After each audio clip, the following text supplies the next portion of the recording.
Gimana kondisi keluargamu? Aset masih ada? Aset nggak ada.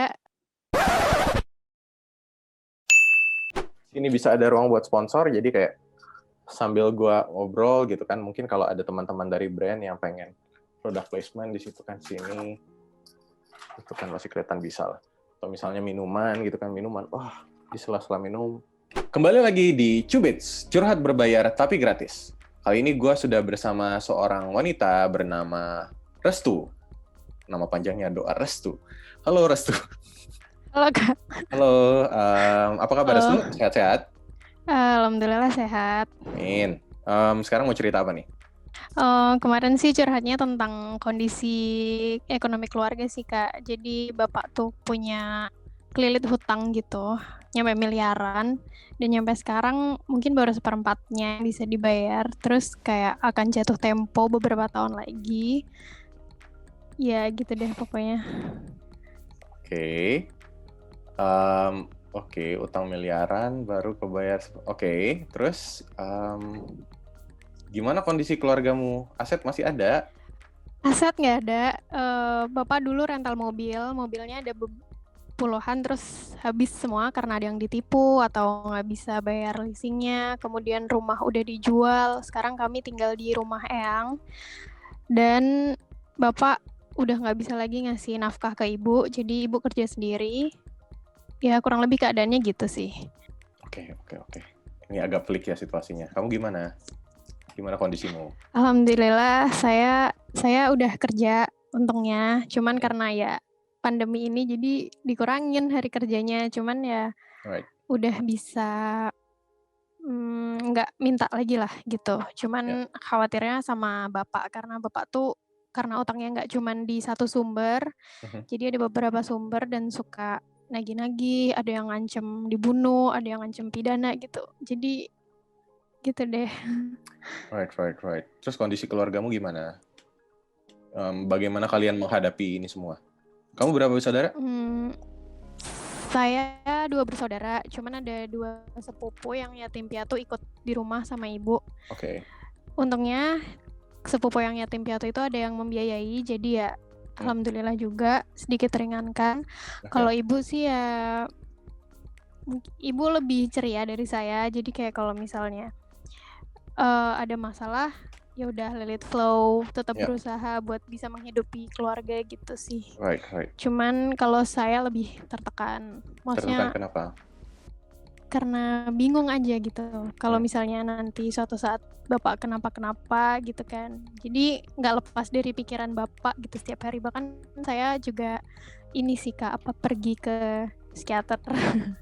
Right. Ya, aku mengerti sih bagaimana ini juga bisa um, bikin kita frustasi ya in a way. Dan ya kamu juga jadi tertekan karena kan ya kamu tiap hari harus berhadapan dengan situasi seperti ini.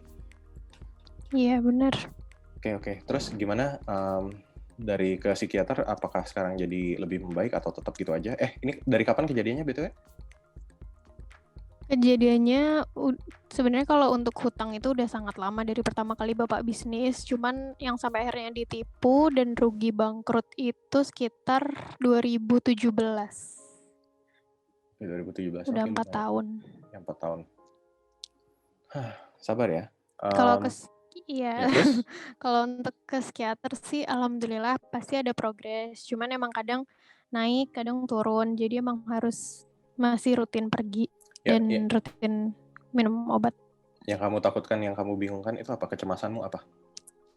Kecemasan terbesar saya adalah kalau bapak tuh benar-benar nggak bisa ngelunasin, dan kalau sampai naudzubillah kenapa-kenapa sama bapak, dah saya nggak bisa bayangin apa yang akan terjadi selanjutnya gitu. Right. Buat sekarang kalian bisa mencicil hutangnya nggak? Bapak bisa mencicil, cuman kayak misal utang 2 miliar tuh bapak nyicilnya 5 juta, 10 juta, segitu Kak. Jadi setiap hari bapak tuh bahkan sekarang nggak pernah pulang ke rumah, karena suka ada orang yang datang ke rumah gitu kan. Jadi bapak pergi ke suatu tempat, entah itu ke tempat kerjanya atau apa, ya gitu, jadi nggak pulang. Cuman alhamdulillah masih bisa lah sedikit-sedikit tuh nyicil, walaupun sedikit banget. Right. Ya udahlah. Ya sabar ya. Ya meskipun ini saran yang paling standar dan klise, tapi sabar ya. I can only imagine what you've been through. Oke. Ya. Sekarang juga yang penting juga jangan sampai ini bikin kamu cemas berlebih juga sih. Mengerti, tapi ya udah. Kayak sekarang kita terima aja keadaan seperti ini. Mungkin kalau di aku lebih ke konsekuensinya adalah ya apa boleh buat. Mungkin kamu juga ada beban harus membantu melunasi utang keluarga. And it's okay. Yang penting jangan sampai ini menghambat progres kamu untuk berkembang. Dalam artian begini. Kamu usia berapa sekarang? Saya 21 tahun. 21 tahun sudah bekerja? Ya. Nah, 21 tahun sudah bekerja, pasti gajinya juga mungkin entry level ya? Tuh. Ya, masih UMR Jogja lah. Oke, UMR Jogja 2 juta ya, anggap aja. Ya. And I think that's normal, gitu loh. Mungkin gini ya, kamu juga mikirin gimana caranya kamu pengen membantu melunasi utang keluarga? Iya, saya lebih pengen membantu ini sih Kak, biaya bulanan ibu. Oke, ya, that's good. Ya, paling nggak kamu bantu ikut support kan. Oke, mungkin di masa sekarang, juga gimana caranya kamu bisa meningkatkan penghasilan, right? Karena ya kalau penghasilannya bertambah, ya ibaratnya sekarang, kalau misalnya nyicil 2M, cicil 10 juta kan berat juga ya. Tapi kalau bisa bayar 30 juta sebulan kan lebih ringan, atau mungkin 50 juta sebulan. Tapi mungkin belum sekarang kamu bisa nyicil sebesar itu. Tapi kan selalu ada peluang untuk kamu berkembang gitu loh. Dalam artian, oke, sekarang mungkin gaji kamu 2 juta, tapi apakah dalam 5 tahun lagi gaji kamu masih 2 juta? Enggak juga. No.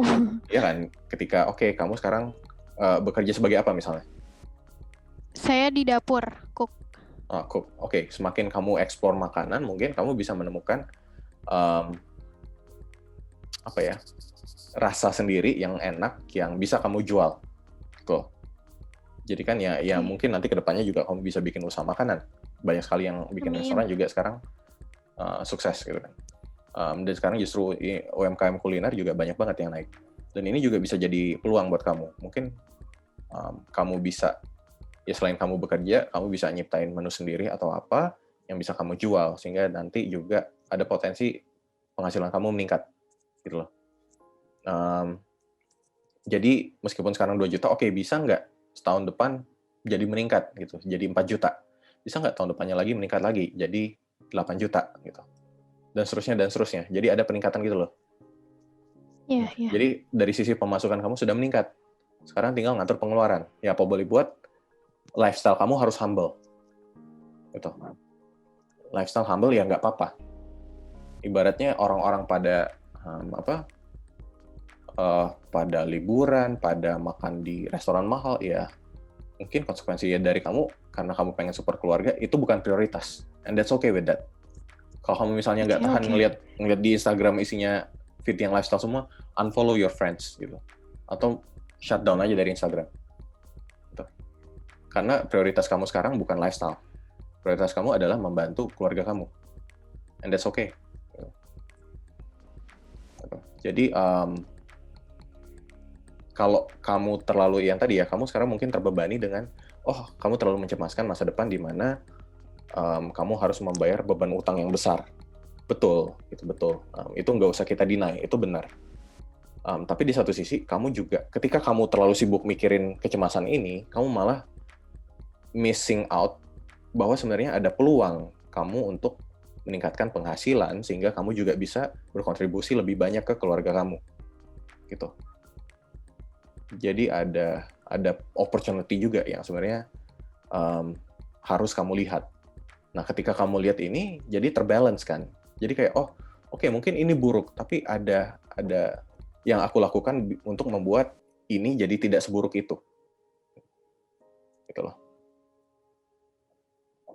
Jadi mungkin itu sih yang bisa aku share dari aku. I know it's hard for you, tapi bukan berarti kamu juga kamu juga tidak bisa melakukan apapun. Mungkin sekarang kontribusimu nggak terlalu banyak, tapi beberapa tahun ke depan bisa jadi lebih banyak. 10 tahun ke depan bisa jadi lebih banyak lagi. Dan kalau dari aku kuncinya ya meningkatkan earning power. Meningkatkan earning power dengan ya kamu sambil invest di ngembangin diri, ngembangin skill kamu. Belajar. Sekarang ilmu banyak, ilmu gratisan banyak. Kamu googling, kamu cari YouTube juga bisa.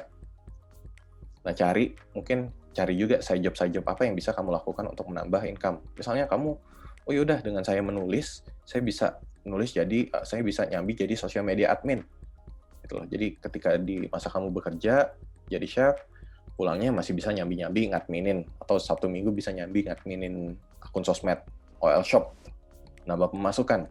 Bisa juga. Atau kamu aku pengen explore lebih soal jadi reseller. Karena reseller nggak butuh modal dan bisa ada pemasukan tambahan. Oh, silahkan juga. Jadi ada kontribusinya di situ. Oke, jadi coba cemas boleh, acknowledge your problem, betul, tapi jangan berhenti di situ. Tuh. Coba cari celah, cari peluang apa yang bisa kamu manfaatkan juga. Oke? Ya Kak, makasih ya. Sebelumnya dulu saya pernah juga sih nanya tentang lanjut kuliah atau kerja sama Kak Jo waktu telepon. Oh, Jasa baik. telepon waktu itu. Baik. Terus akhirnya saya pilih kerja waktu itu sampai sekarang. Ya nggak apa-apa lah, nggak apa-apa. It's okay. Ya setiap orang kondisinya beda-beda. Sebenarnya saya udah nyambi kayak jualan gitu udah. Cuman kadang tuh saya keganggu sama mood yang naik turun itu sih Kak. Suka tiba-tiba tuh down dan entah nangis atau apa gitu. Tapi sementara ini jalan, cuman saya pelan-pelan banget gitu. Nggak apa-apa. Cari pace yang yang oke buatmu. Kalau disuruh ngebut-ngebut dan jadinya malah pressure-nya makin gede kan kacau juga. Oke? Iya. Gak apa-apa kok. Oke. Asal selamat. Makasih ya Kak. Oke, baik. Terima kasih ya. Sukses terus ya. Ya. Amin.